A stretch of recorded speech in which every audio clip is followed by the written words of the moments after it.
அதே போல ஆனைமலையார் நல்லாறு திட்டம் நீண்ட காலமாக விவசாயிகளுடைய கோரிக்கை.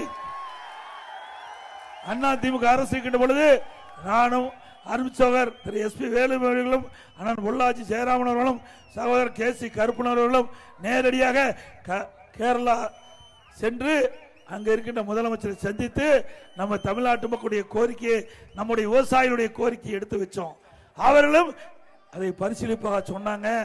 இன்றைக்கு 2 அரசாங்கமும் ஒரு உயர்மட்ட குழு அமைக்கப்பட்டு 2 அரசாங்கத்தில் இருக்கின்ற அதிகாரிகளும் பேச்சுவார்த்தை நடத்தினாங்க. முதற்கட்ட பேச்சுவார்த்தை, 2ஆம் கட்ட பேச்சுவார்த்தை. அதன் மூலமாக அவர்கள் கொடுக்கின்ற அறிக்கையின் அடிப்படையிலே நாம் இதை செயல்படுத்தலாம் என்று தெரிவித்தார்கள். ஆட்சி மாற்றம் ஏற்பட்டது. திமுக ஆட்சிக்கு வந்தவர்கள் கைவிட்டு விட்டார்கள். மீண்டும் அண்ணா திமுக ஆட்சி வந்தவர்கள் கேரள அரசோட பேச்சுவார்த்தை நடத்தி ஆனமலை நல்லாறு திட்டத்தை கொண்டு வருவதற்குண்டான நடவடிக்கை அண்ணா திமுக அரசு எடுக்கும்.